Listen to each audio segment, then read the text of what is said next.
friend of mine gave me 10 little bottles of some special stuff that he brewed up himself. So I took it and hid it down in my basement. But my wife found out about it and she told me to get rid of it or else.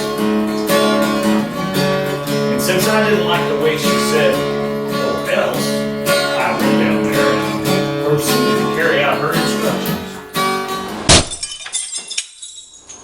Welcome to RCindustry. Well, hey, it's Rick here, and we're back today to bottle up the No Name National Beer for 2025. Let me shut that off for a minute. Yeah, so what we're going to do, I'm just going to kind of walk you through what's going on here. We've got our sterilization center set up over here. Basically, we're going to sterilize the bottles, put them in the drying rack. We're transferring the beer into this other container, and then we're going to prime it with 1 cup of sugar that I've mixed in a couple cups of water, and I brought it to a boil and I've cooled it off. You don't want to dump it in there hot because it'll kill the yeast, because this is active. We're not doing like the beer companies that you buy where they pasteurize this beer and kill the yeast. This is real stuff. We're going to naturally carbonate it with sugar, basically a priming sugar. Same sugar we use to make the alcohol with. So what it's going to do is it's going to start that active a little bit, and it's going to make just a little bit of CO2 gas inside the bottle, and it will pressurize it, and over a couple of weeks it'll become, foaming when you pour it out. So that's called natural carbonization. That's the only way I do beer. Most people don't do it that way. They kill it off and they use a gas. You go to Air Gas and get you some gas. But this is the way we're going to do this beer. And that's the way I always do my beer. I've done it that way for 30-some years. So let me finish draining this out, and then I'll show you how we're going to sterilize the bottles. I picked up the next bottle, and I pulled the cork out of it, and I poured it down. All except one smoke. Okay, basically we've just got our 1 step, which is, and I've taken the rag just like we did in the beginning. I've wiped everything down. I've already sterilized the caps for the bottle capper. This is the transfer float. This has got a little switch on, or a little treadle valve, so when you fill the bottle up, you raise it up, it shuts it off. So we'll be using that. And this is the transfer line. That's all been cleaned already. So basically I just take my bottles now. I reuse all my bottles, and so I clean them. These, when I pulled them out, I noticed were a little dirty. I always clean them whenever you empty them out, because it makes it a lot easier when you go to reuse them to bottle, or to clean them. So we're just going to stick these down in here, fill them up with the solution, which is just one teaspoon of 1 step and a gallon of water. We're going to shake those up like that, and then we're going to put them in the drying rack. And I'm going to go through and do all of these bottles. You can get about 48 or 50 of the size bottles of this size. I've got 24 that I'll be bringing to the No Name Nationals. Like I said in the last video, you need to let me know if you want some for sure, because I need to hold them back for you, because they go pretty fast once people figure out that I've got them down there. So anyway, let me finish these all up, and then we'll get to bottling. I picked up the next bottle and I pulled the stick out of it and I poured it down the bottle. Okay, so we got our bottles all cleaned up and sterilized, so we're going to come over here and we are going to put in our priming sugar. I'll pull the lid back off of that. And I've got my stir stick here.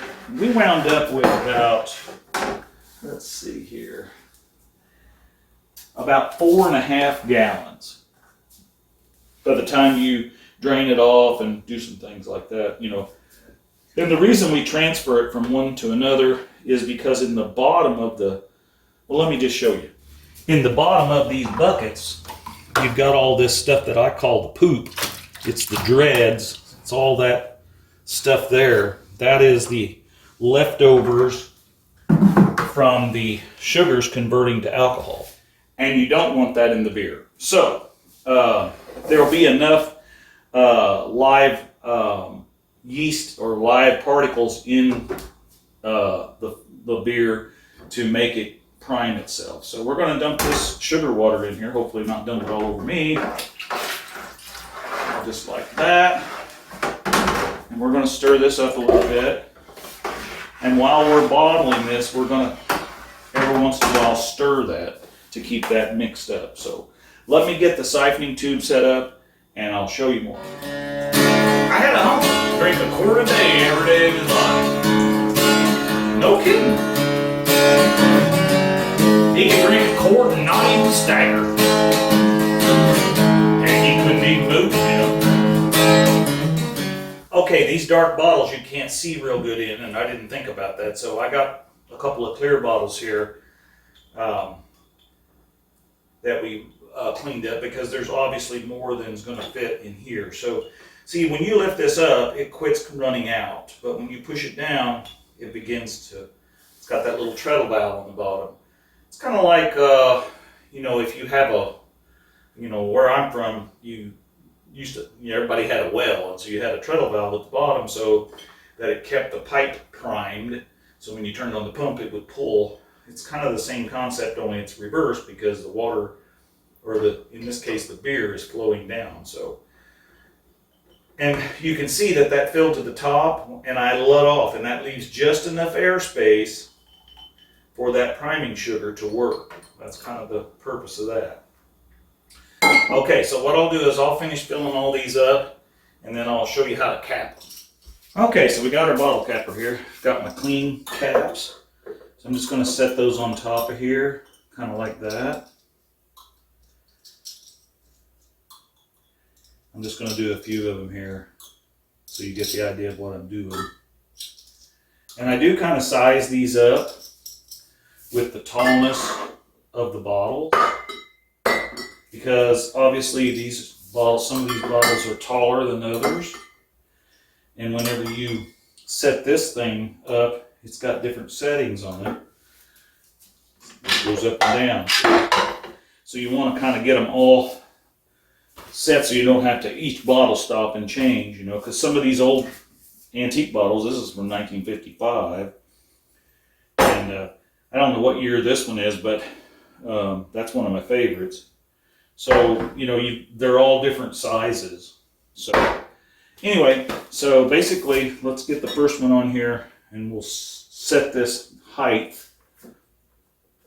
about where we think we want it, which is about right there.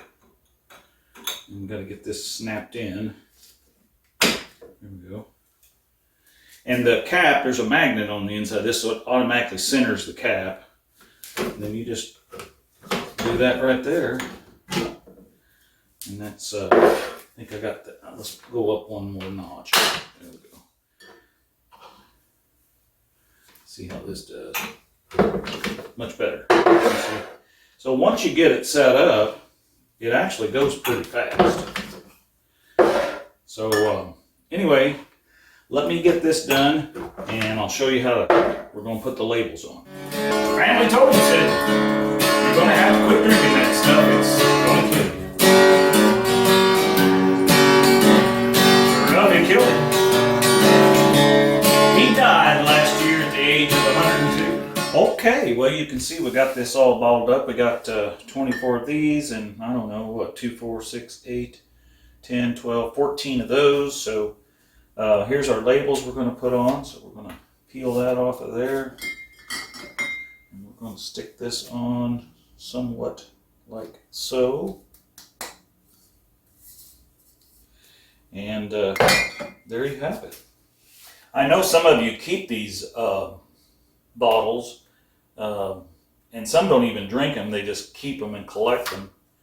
And that's pretty cool. So I'd be interested to know, comment down below, how many of you have kept a bottle of this stuff, and or at least just kept the bottle. I should have done that myself, and now I wished I had it, but I didn't do that. But anyway, it'd just be interesting to know. So like I said, comment down below if you have kept a bottle, or if you're just collecting them and not drinking them. Yeah, it'd be nice to know. Okay, well, I think we're gonna put this away in the case here, and for safekeeping until September the 19th and 20th down there at Sikeston. The No Name Nationals 2025. And be prepared for some call-outs, because I think old race car Ricky, he's planning on running that old brown truck down the track too. Don't laugh, we didn't look last week. He looks better than y'all do. So, we'll put that downstairs for safekeeping. We'll see you on the 19th and 20th.